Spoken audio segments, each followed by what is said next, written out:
The chamber was massive, floating in the void around a dying star. Inside, representatives from 1,000 different species sat in their designated sections. Some breathed oxygen, others methane. Some had scales, others had crystals growing from their bodies. The Galactic Council had existed for 10,000 years. Today was supposed to be just another ordinary session. Ambassador Ji-hoon Park stood at the human podium, his hands resting calmly on the surface. He wore the simple gray uniform of Earth's diplomatic corps. Behind him, 3 other human representatives waited quietly. They had learned long ago that showing emotion in this place was considered weakness.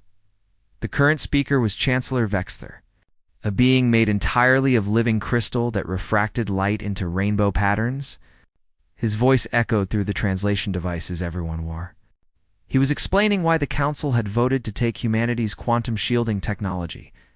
The vote had been 847-3. Only 3 species had voted with humanity. The technology will benefit all civilizations, Vexther said, his crystalline body flashing with colors that indicated satisfaction. Humanity should be honored to contribute to the greater good of the galaxy. Ji-hoon listened without expression. 200 years. That was how long humans had been part of this council. 200 years of giving and giving while receiving almost nothing in return. He thought about the human colonies that had been raided by pirates while council forces did nothing. He remembered the treaty violations that went unpunished when the violators were powerful species.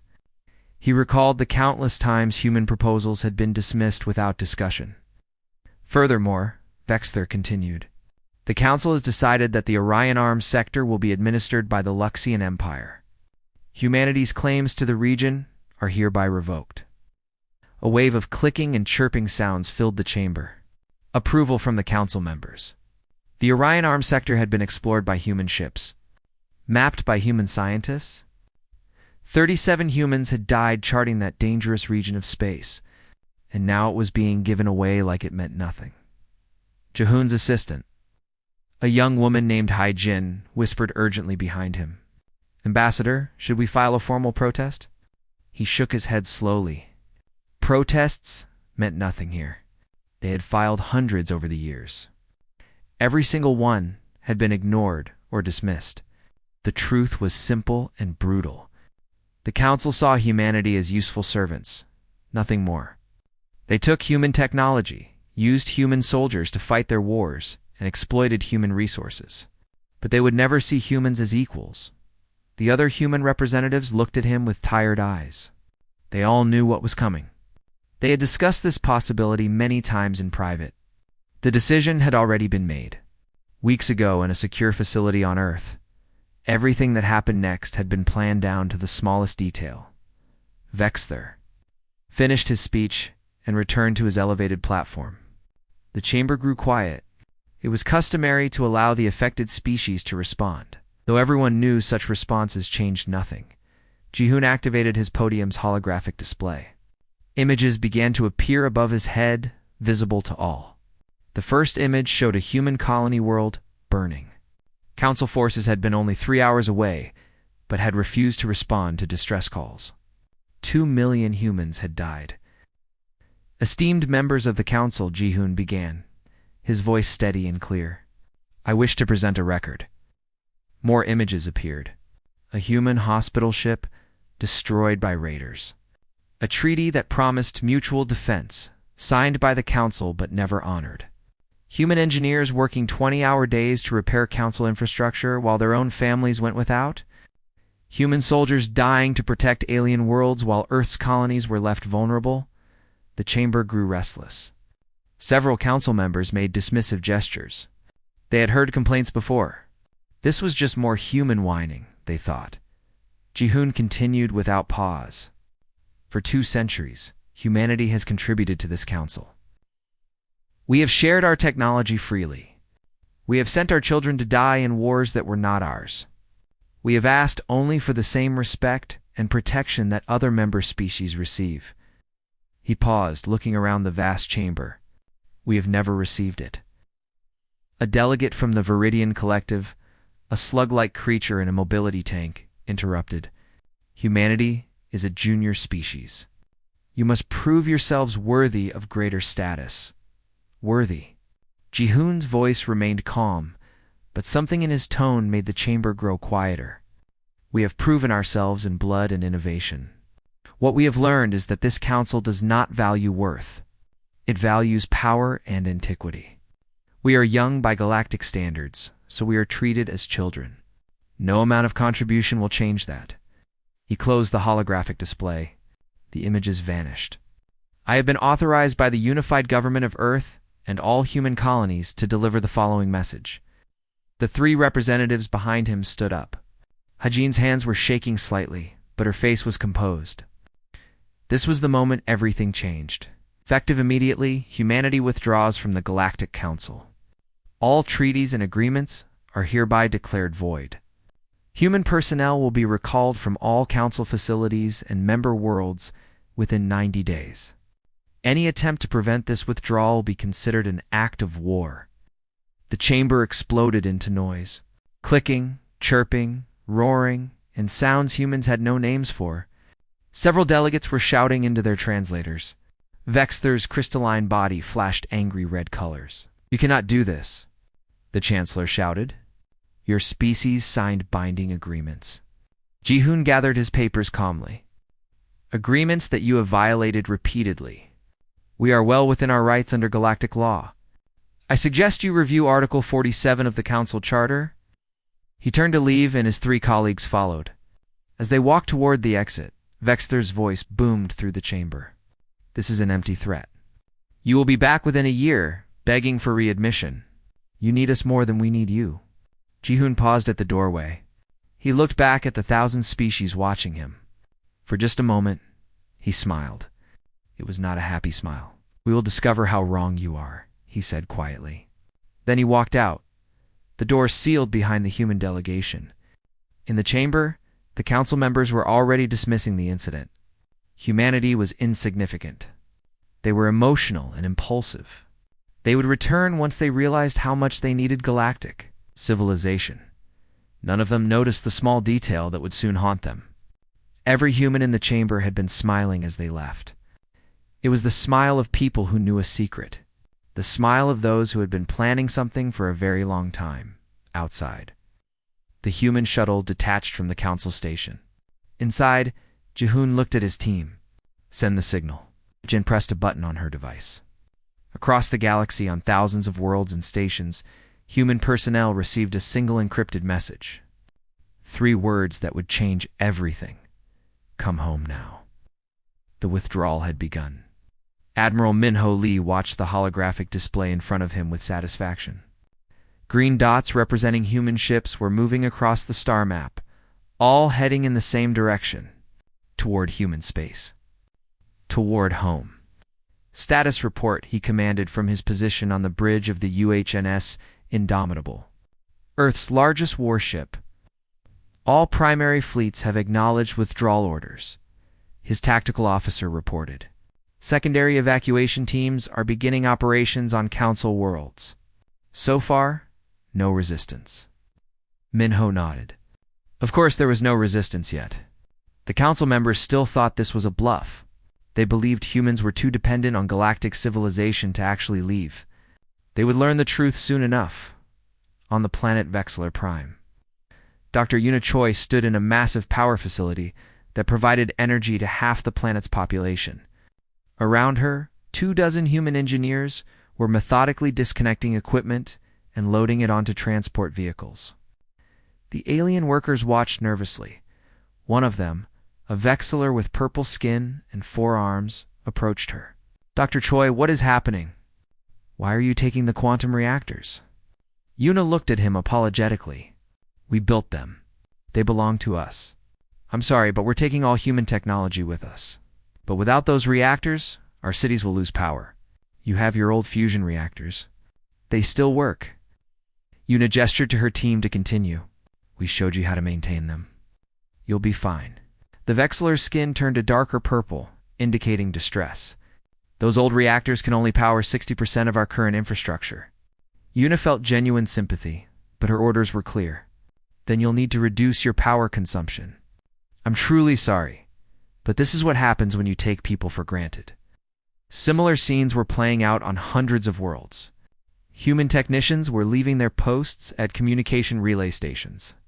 The quantum communication network that connected the galaxy had been designed and maintained by humans. Without them, messages that once arrived instantly now took days or weeks to transmit through older systems. On the agricultural world of Demeter 7, farmers watched in panic as human engineers dismantled the crop optimization system. The world produced food for 20 other planets. Without the human-designed system, their yields would drop by 40%. At a medical station orbiting the Helix Nebula, alien doctors begged human medical staff to stay. We have 500 critical patients.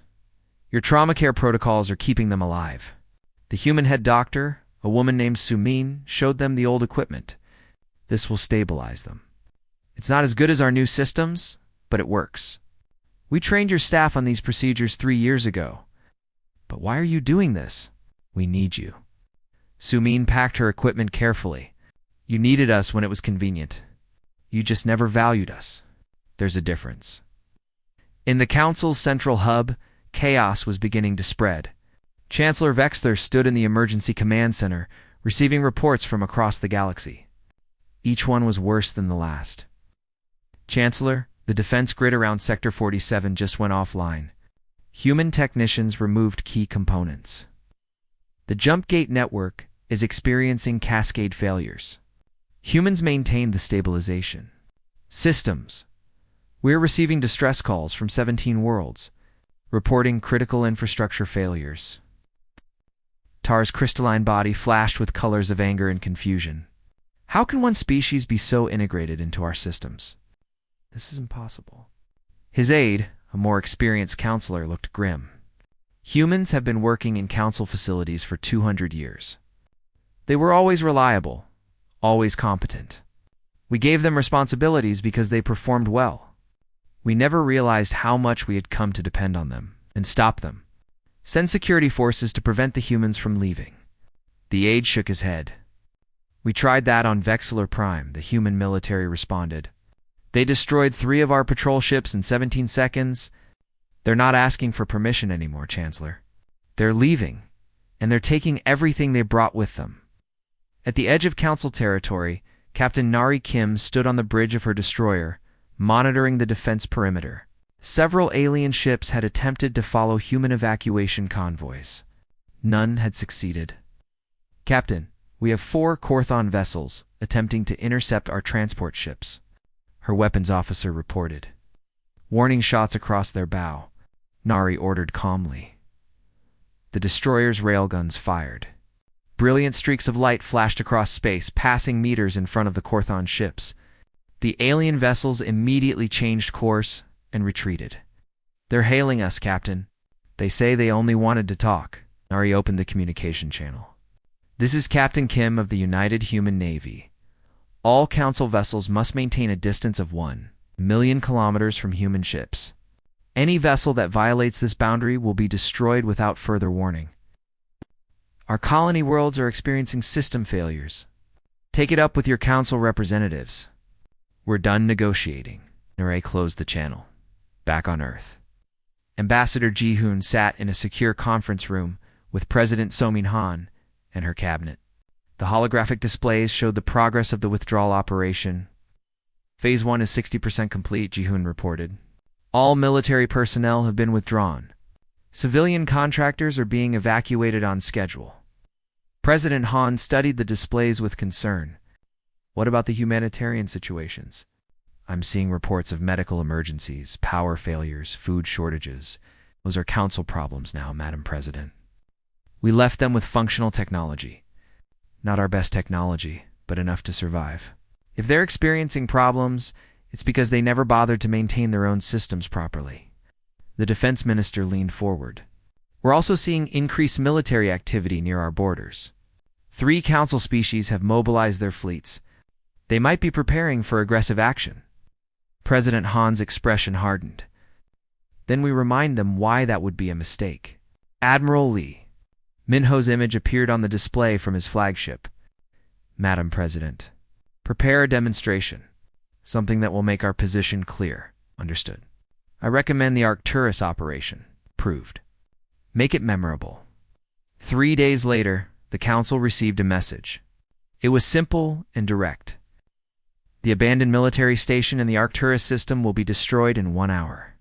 This is a demonstration of human military capabilities. All ships should clear the area. The council members were outraged. That station had been a joint military facility built with resources from 20 species. Even abandoned, it was worth billions of credits. They sent ships to protect it. 7 destroyers from 4 different species converged on the station. They waited for the human attack. It came from a single ship. 1 human destroyer, Captain Neris' vessel, approached the station. The council ships moved to intercept.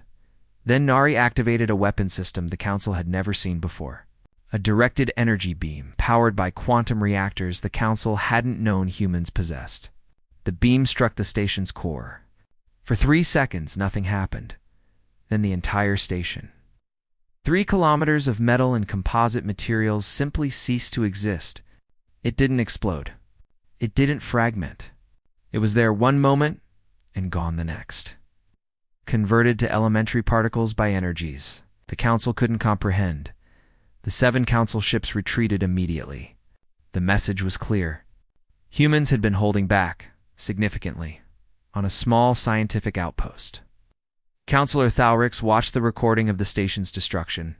He was a Thraxian, a reptilian species known for their analytical minds. Unlike most council members, he had always respected humanity. He had warned the council years ago that they were making a mistake. Now he contacted Admiral Minho directly, using old diplomatic channels. Admiral Lee, this is Counselor Thalrix. I request a private conversation. Minho's face appeared on his screen. Counselor, I remember you. You voted with us on several occasions. I did, and I am deeply sorry for what the council has done to your people. But I must warn you, the galaxy is beginning to collapse. Old conflicts are reigniting. Without human peacekeepers, without human technology maintaining critical systems, we are seeing the beginnings of something terrible. Minho's expression didn't change. That is no longer our concern. Admiral, please. Billions of innocent beings will suffer. Entire species may go extinct. Then perhaps the council should have thought about that before voting to steal our technology. You wanted us gone, Counselor. Now you have your wish. Goodbye. The channel closed. Thalrix sat in silence, watching reports flood in from across the galaxy. Systems failing. Conflicts erupting. The carefully maintained peace beginning to crack. The humans were gone, and the galaxy was starting to realize what that truly meant. 6 months had passed since humanity withdrew from the Galactic Council, and the galaxy was burning. Chancellor Vexter stood in what remained of the council chamber. Half the species representatives had stopped attending sessions. Many had returned to their homeworlds to deal with escalating crises. The once mighty council, which had governed the galaxy for 10,000 years, was falling apart. We must reverse engineer the human technology, Vexter insisted to the assembled representatives. Our best scientists have been working on the captured equipment. The Viridian Collective's representative, a being that looked like a walking tree, made a sound of frustration. We have been trying for 6 months. Every piece of human technology contains quantum encryption tied to human biometric signatures. Without a human operator, the equipment is worthless. Even the power cells won't activate. Then we must acquire human operators. Send teams to capture humans from their border colonies. Counselor Thalrix, one of the few who still attended every session, stood up abruptly. That would be an act of war, Chancellor. The humans have made their military capabilities very clear. They are bluffing. One species cannot stand against the entire council. 3 species have already tried to raid human colonies, Thalrix said quietly. The Corvon Imperium sent a battle fleet of 37 ships to capture human engineers. None returned. The Zelthari attempted a stealth operation. Their commandos were intercepted 20 light-years from the nearest human world, and the Mordoth tried to kidnap human civilians from a transport convoy. Their ships were turned into debris fields. The chamber fell silent. Everyone had heard the reports, but hearing them stated so plainly was different. On the human colony world of New Seattle, Captain Nari Kim walked through the defensive command center. The walls were covered with tactical displays showing the positions of alien ships near human space. Red markers indicated hostile vessels. There were a lot of red markers. "Captain, we're detecting another probe attempting to penetrate our sensor perimeter," a young officer reported. Nice. Same response as before. "Destroy it and send the debris back to whoever launched it." "Yes, ma'am." "That's the 15th probe this week." Nari nodded grimly. The Council species were getting desperate. They kept trying to find weaknesses in human defenses, trying to locate colonies that might be vulnerable. What they didn't understand was that humanity had spent 200 years preparing for this possibility. Every human world was fortified. Every approach was monitored. Every ship was armed with weapons the Council had never imagined in the Luxian Empire's capital, Exeter's homeworld. People were rioting. Food shipments had stopped arriving. The agricultural systems that fed the planet had depended on human-designed optimization algorithms. Without them, crop yields had dropped by 60%. The old systems couldn't support the current population. Similar situations were developing across the galaxy. On Vexillor Prime, rolling blackouts left cities in darkness for hours each day. Medical stations reported that patient survival rates had dropped 30% without human trauma care protocols. Communication between distant worlds, which once happened instantly, now took weeks. But worse than the infrastructure failures were the wars. The Korthon's Dominion and the Phylax Federation had maintained peace for 3 centuries, but only because human peacekeepers had patrolled their shared border. Within weeks of humanity's withdrawal, border skirmishes had begun. Within months, they were in open warfare. The Viridian Collective watched 3 of their colony worlds die. The terraforming systems that maintained those worlds' atmospheres had been designed by humans. Without regular maintenance by human engineers, the systems failed. Millions died gasping for air as their planets became uninhabitable. On Earth, Ambassador Ji-hoon sat in a meeting with President So-min Han and her advisors. The holographic displays showed the deteriorating galactic situation. "The death toll is approaching 2 trillion, the intelligence director reported. 17 species are engaged in active warfare. 42 colony worlds have been abandoned due to system failures. The Council's central government has effectively collapsed." President Han looked at the displays with a troubled expression. "This is worse than we projected. It's exactly as bad as we warned them it would be," Ji-hoon replied. "We told the Council for decades that their over-reliance on our technology was dangerous. They ignored us. But these are innocent people dying. Civilians who had nothing to do with the Council's decisions." Admiral Min-ho, attending via hologram, spoke up. "Madam President, I understand your concern. But if we intervene now, we'll just be back where we started. They'll use us, exploit us, and learn nothing." The defense minister agreed. "Our withdrawal has been costly, but it's revealed the truth. The galactic civilization they claim to have was built on the backs of humanity. They need to understand that before any real relationship is possible." President Han stood and walked to the window, looking out at Earth's blue skies. "I need to think about this." In the remains of the Galactic Council, Vexthur was losing his grip on power. The Luxian Empire was fracturing as food riots spread. Other Council species were blaming him for the catastrophe. "He told us humanity needed the Council," a representative shouted during a heated session. "You said they would come crawling back. How could we have known they were so deeply integrated into everything?" Vexthur protested. "They were always so quiet, so unassuming." Counselor Thalrix watched the chaos with sad eyes. He had tried to warn them. For years he had studied humanity. He had noticed how human engineers always fixed problems others couldn't solve. How human mediators always found solutions to impossible disputes. How human soldiers always won battles that seemed unwinnable. The other council members had assumed this was just competence. Thalrix had realized it was something more. Humans didn't just solve problems. They fundamentally understood systems in ways other species didn't. They saw connections and patterns that others missed. In over 200 years, They had quietly become essential to galactic civilization. Now that they were gone, everything was falling apart. Thalrix made a decision. He contacted several other council members who had always been fair to humanity. The Thoraxians, the Denali Compact, and a few smaller species. They met in secret on a neutral station. We need to make a formal apology to humanity, Thalrix proposed. A real one.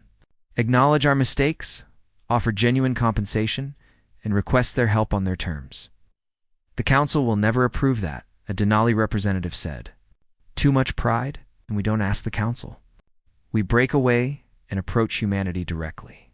Offer a new treaty based on actual equality was a radical proposal. Splitting from the council was nearly unthinkable. But as they reviewed the casualty reports and the economic data, the choice became clear. Stay with the council and watch civilization collapse. Or swallow their pride and approach humanity honestly. They began drafting their message on a human border station. Captain Nari received an unusual communication. It was from Counselor Thalrix, but it wasn't on any official council channel. It was personal and encrypted. Captain Kim, my name is Thalrix. We met once at a diplomatic function on Arcturus Station. You may not remember me, Nari replied. You were kind to my crew. That was unusual. I am contacting you to inform you that several council species are preparing a message for humanity. We wish to offer a genuine apology and request negotiations. But I wanted to send you a private warning first. Warning about what? Chancellor Vexler is planning something desperate. He has authorized a black operations team to infiltrate Earth itself. They plan to kidnap human officials and use them as hostages to force humanity's return. The operation launches in 72 hours. Nuri's expression went cold. You're certain? I have seen the authorization orders. I believe this action is foolish and will only make things worse. But Vexler is not thinking clearly anymore. His empire is starving. Thank you for the warning, Counselor. I'll pass this information to the appropriate authorities. Captain ... I am deeply sorry for what my people and the Council have done to yours. We were arrogant and blind. Nara's expression softened slightly. You voted with us several times? That wasn't forgotten. When this is over, if you want to talk about a real treaty, I think my government will listen. But Chancellor Vexler and his allies? They burned that bridge. The channel closed. Nari immediately contacted Earth Defense Command. If the Council wanted to try something stupid, they would learn exactly why that was a mistake. The countdown to Vexler's operation began. He didn't know that the humans were already waiting. 1 year had passed since humanity left the Galactic Council, and Earth had never been more prosperous, in the gleaming towers of Geneva, where the United Human Government was headquartered. President Somenhan walked through gardens that had been recently expanded. Trees from 20 different human colony worlds grew together, creating a beautiful demonstration of human diversity and unity. The economic reports are remarkable, her chief advisor said, walking beside her. Without the council taxes and mandatory resource sharing, our GDP has increased 40%. Technology development has accelerated. We've made breakthroughs in quantum computing faster than light travel, genetic medicine that would have taken decades under council regulations and our people. President Han asked. Morale is higher than it's been in generations. For the first time in 2 centuries, humans feel like they control their own destiny. But President Han couldn't fully enjoy the success. The reports from the wider galaxy haunted her. 3 trillion dead now. Entire species on the brink of extinction. Wars that showed no sign of ending. In the presidential office, a meeting was underway. Ambassador Jehun argued passionately for intervention. We have the power to stop this. Every day we wait, millions more die. Admiral Minho countered just as firmly. And if we intervene now, what changes? They'll use us to fix their problems, then go right back to exploiting us. We'll be in the same position we were before, except we'll have fewer ships and more dead humans, so we just let them all die. Jihun's voice rose with emotion. When did we become the kind of people who can watch genocide and do nothing? We're not doing nothing, Minho replied. We're teaching them a lesson about consequences. Actions have results. They chose to treat us like servants. Now they're learning what happens when the servants leave. President Han raised her hand for silence. I understand both arguments, but I need more information before making this decision. What about Counselor Thalric's coalition? The species that want to negotiate? The intelligence director activated a hologram. The Coalition of Fair Worlds, as they're calling themselves, now includes 47 species. They've formally separated from the Galactic Council. They're requesting direct negotiations with humanity on the following terms: full recognition of human sovereignty, reparations for past exploitation, and a new treaty based on mutual respect and equality. What's the Council's response? Chancellor Vexler has declared them traitors. But the Council has no power to enforce anything anymore. They can barely govern the species still loyal to them. President Han studied the hologram showing the political map of the galaxy. It was fractured, with different species and factions marked in various colors. The chaos was obvious. What about Vexler's operation? The one Thalrix warned us about? Admiral Minho smiled grimly. It was dealt with. The Luxian strike team had been the best of the best. 50 elite commandos in a stealth ship, equipped with the most advanced technology the Luxian Empire possessed. They had approached Earth's solar system carefully. Using every trick they knew to avoid detection, they never made it past the Kuiper Belt. Human defense satellites, using quantum sensors that could detect even the smallest spatial distortion, had spotted them immediately. The commando ship was disabled with an electromagnetic pulse, boarded, and the crew captured without a single casualty on either side. Now those commandos sat uncomfortable, holding cells on a human space station. Being treated well, but firmly told they would be returned to the Luxian Empire in due time. Their ship had been sent back with a simple message welded to its hull in letters 10 meters tall. Next time, we won't be gentle. Chancellor Vexler had received the returned ship and understood the message perfectly. Humanity could have destroyed the commandos easily. Instead, they had demonstrated complete control of the situation. It was a humiliation that destroyed what little authority Vexthar had left.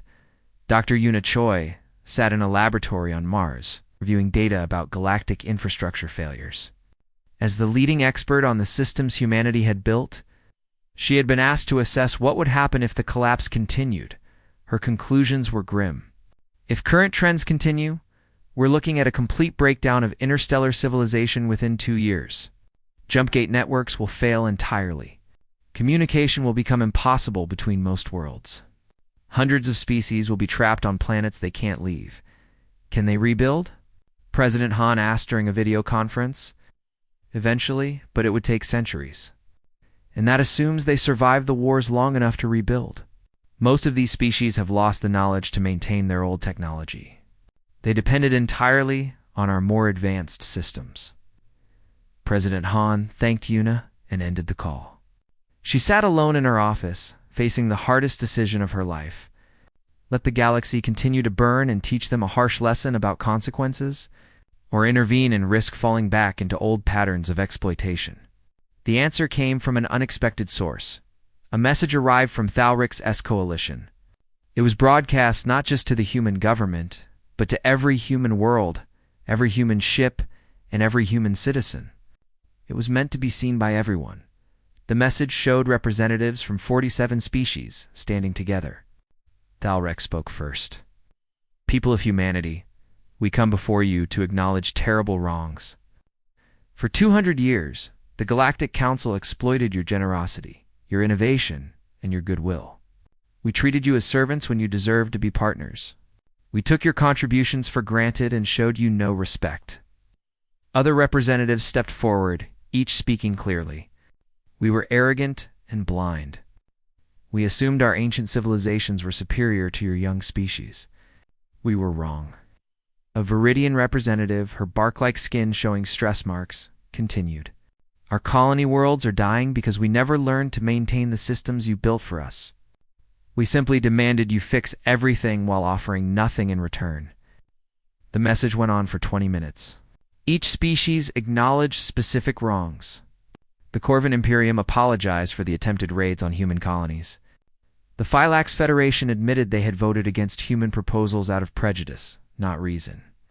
The Denali Compact confessed they had profited from selling human technology that had been freely shared with them. The Aurics concluded the message, "We do not ask for your help because we deserve it. We ask because we finally understand what you tried to tell us for 2 centuries. Civilization is not built on hierarchy and exploitation.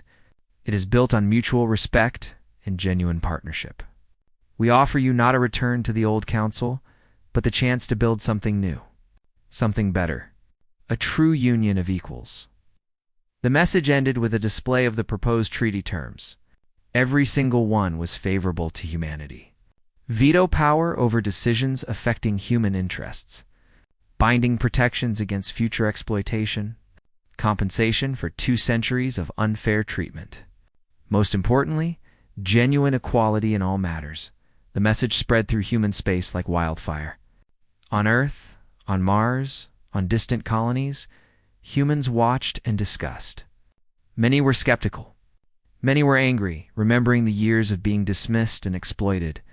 But some saw the potential for something new. President Han called an emergency session of the Human Council, the governing body that included representatives from every human world. The debate lasted 3 days. Ambassador Ji-hoon spoke eloquently about the moral imperative to save lives. "We are better than the council was. We don't let people die to make a point." Admiral Minho argued for caution. "If we intervene, it must be on our terms completely. No compromise, no gradual return to old patterns. We dictate the conditions or we don't participate at all." The debate was fierce, but in the end, a consensus emerged. Humanity would intervene, but with a radical new approach. It would be called the Reformation Protocol. President Han announced the decision to Earth and all human worlds. "We will not return to the Galactic Council. That institution failed and deserves to die. But we will not let billions of innocent beings perish while we could prevent it. We will help, but only on our terms." Those terms are non-negotiable. She outlined the Reformation Protocol. Human forces would stabilize critical infrastructure, but only for species that agreed to specific conditions. Those conditions included disarmament, acceptance of human oversight during the crisis, an agreement to join a completely new galactic government structure based on actual equality. "This is not charity," President Han stated clearly. "This is not us returning to old patterns. This is humanity leading the way to a better future. Any species that refuses our terms will be left to solve their own problems. We will not force anyone to accept our help." Admiral Minho received authorization to begin implementation. Captain Nari was put in command of the first intervention fleet. Dr. Yuna assembled teams of engineers ready to restore critical systems as human ships began moving toward Council space. For the first time in a year, the galaxy held its breath. Some saw this as humanity's triumphant return. Others saw it as an invasion. What everyone understood was that nothing would ever be the same again. The age of the Galactic Council was over. Whatever came next would be built by humanity's rules. Or it wouldn't be built at all. 2 years after humanity withdrew from the Galactic Council, Admiral Minho Lee's fleet arrived at the dying world of Vexillor Prime. The planet that had once glowed with the light of thousands of cities was now mostly dark. Only emergency power kept critical systems running. The human fleet was massive. 300 ships carrying engineers, medical personnel, and enough supplies to sustain a planet for months. But most impressive were the 30 warships that formed a protective perimeter. The message was clear. Humanity came to help. But they would not be taken advantage of. Captain Nari Kim commanded the lead ship. She broadcast a simple message to the planet below. "This is the United Human Navy. We are here to implement the Reformation Protocol. Any ships attempting to interfere will be destroyed. Any forces attempting to attack our personnel will be eliminated. We are here to help, but we will defend ourselves without hesitation." The response from the planet was immediate. The Vexillor government, desperate and humble, agreed to every condition humanity demanded. They allowed human engineers complete access to all systems.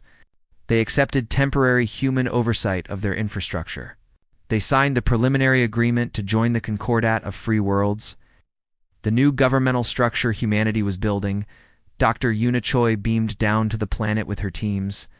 They moved efficiently through the power facilities, replacing damaged components and updating systems. But they didn't simply restore the old human technology. They installed simplified versions that local engineers could maintain themselves. "We're not here to make them dependent on us again," Yuna explained to her teams. "We're here to teach them how to be self-sufficient. Give them technology they can understand and maintain. Show them how to solve their own problems." Within a week, power was restored to the major cities. Within 2 weeks, the agricultural systems were functioning again. Food supplies stabilized. The Vexler people, who had been facing starvation, began to hope again. But not everyone was grateful. On some worlds, human intervention met with resistance. The Korthon Dominion, proud and stubborn, refused to accept human terms. "We will not bow to a species we considered inferior," their emperor declared. Admiral Minho's response was simple: "Then you will solve your own problems." Humanity withdraws all assistance. 8. The human fleets left Korthon space. 3 months later, the Korthon Empire collapsed into civil war as different factions fought over dwindling resources. Only then did they send a desperate message accepting humanity's terms. The response came from President Soman Han herself. "You were given the opportunity for assistance when the cost was only your pride. You chose pride over the welfare of your people. Now the cost is higher. Complete disarmament, human administration of your government for 5 years, and acceptance of war crimes tribunals for those responsible for atrocities during your civil war. These terms are not negotiable." The Korthon had no choice but to accept. The lesson was harsh, but necessary.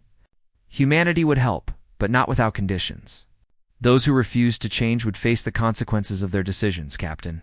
Nari led peacekeeping operations across contested zones.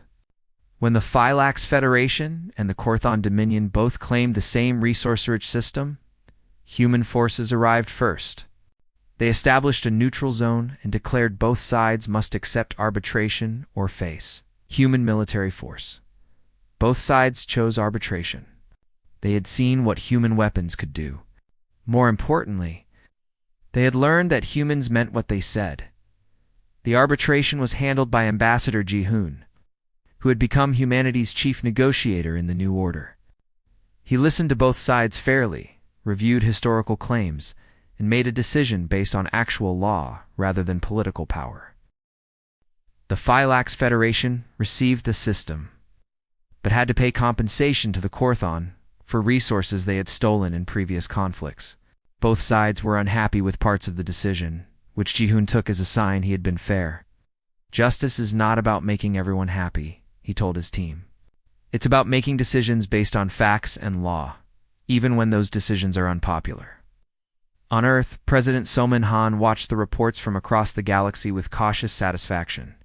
The Reformation Protocol was working, but the real test was yet to come. They were building a new galactic government, the Concordat of Free Worlds, and it had to be fundamentally different from the failed council.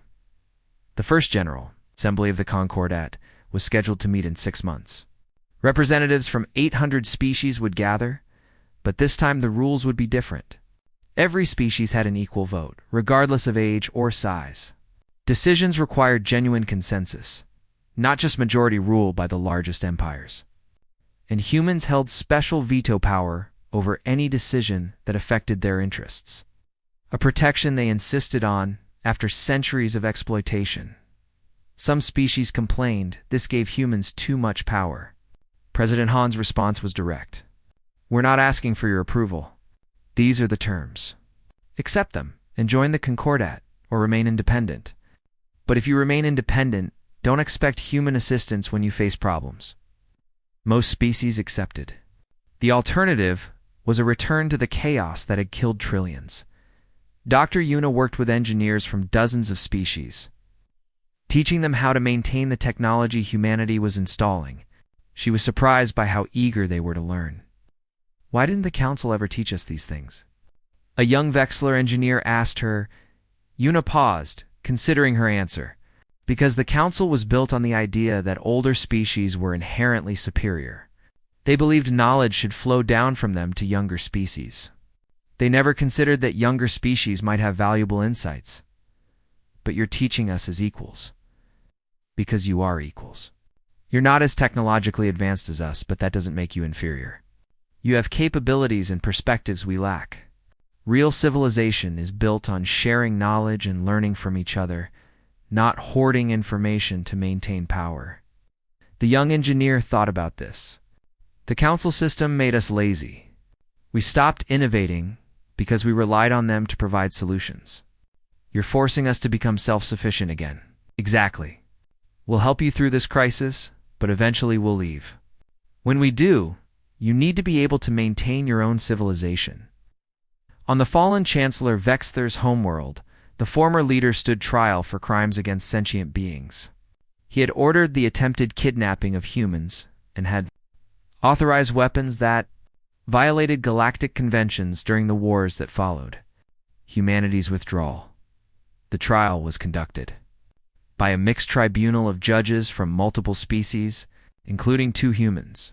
It was broadcast across the galaxy. Vexther was found guilty and sentenced to life imprisonment, but not executed. We could kill him, one of the human judges explained, but that would be revenge, not justice.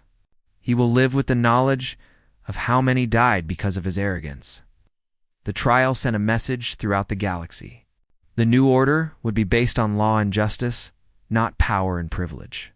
Even the mighty could be held accountable. 5 years after humanity had withdrawn from the Galactic Council, the first official session of the Concordat of Free Worlds convened. The meeting hall was a marvel of engineering. Built by combined efforts of multiple species on a neutral station, Ambassador Ji-hoon Park, now Chancellor of the Concordat, stood before the assembled representatives. The chamber held delegates from 800 species. Some were former council members who had accepted the new order.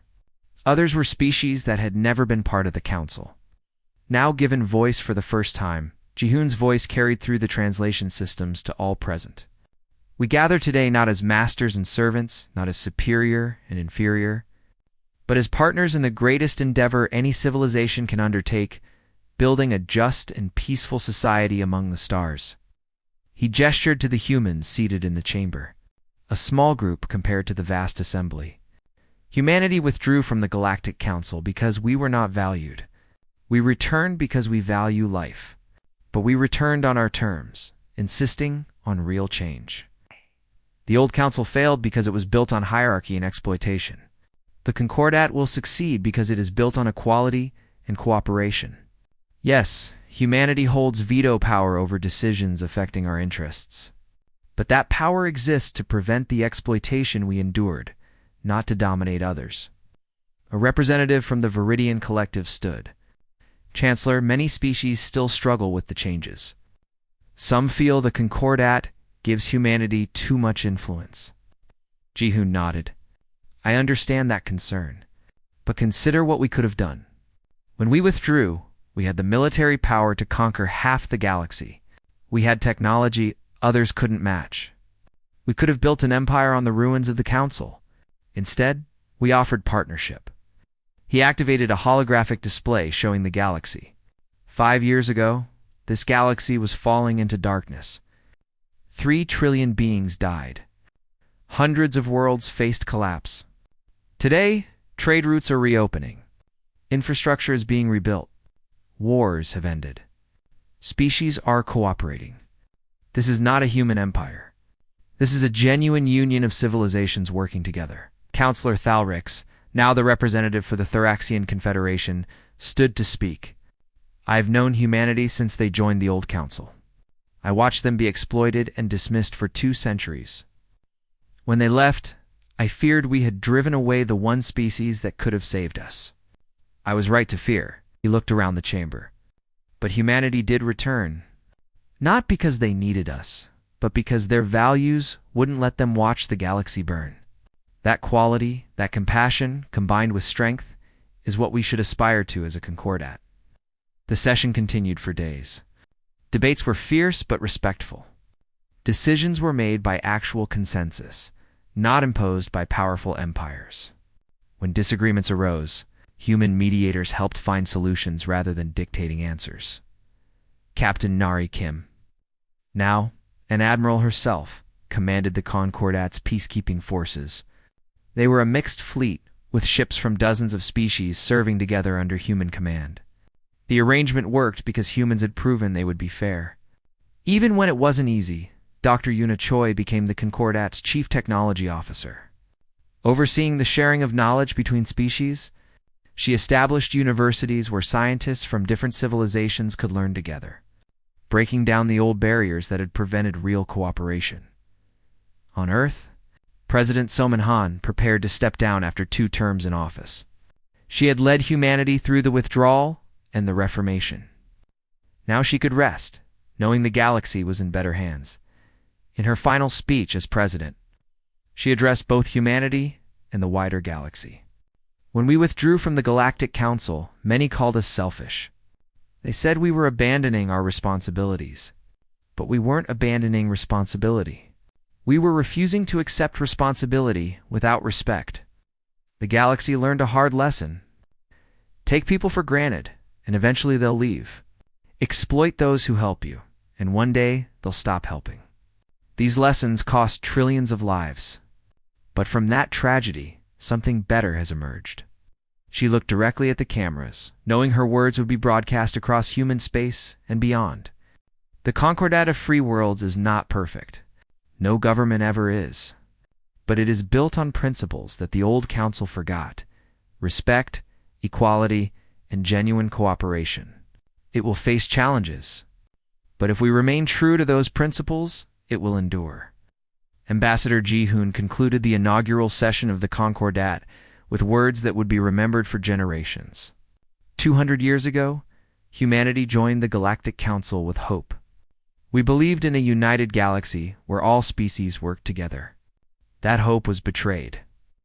5 years ago, we abandoned that council.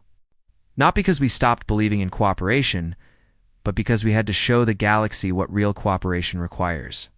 It requires respect. It requires fairness. It requires seeing each other as equals, not as tools to be used. Today, we build something new. The Concordat of Free Worlds represents a second chance.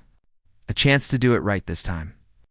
To build a civilization based not on the arrogance of ancient empires, but on the principle that every species, young or old, large or small, has value and deserves respect.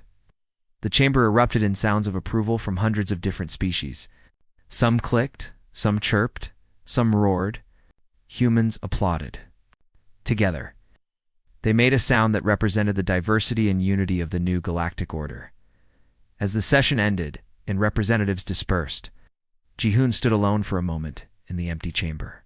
He thought about how far they had come. From exploited servants to respected partners, from a species taken for granted to the architects of a new galactic civilization, Thalrix approached him quietly. "You did well, Chancellor." "Your people did well," Ji-hoon smiled. "We all did well. It took a catastrophe to get here, but we made it. Do you think it will last?"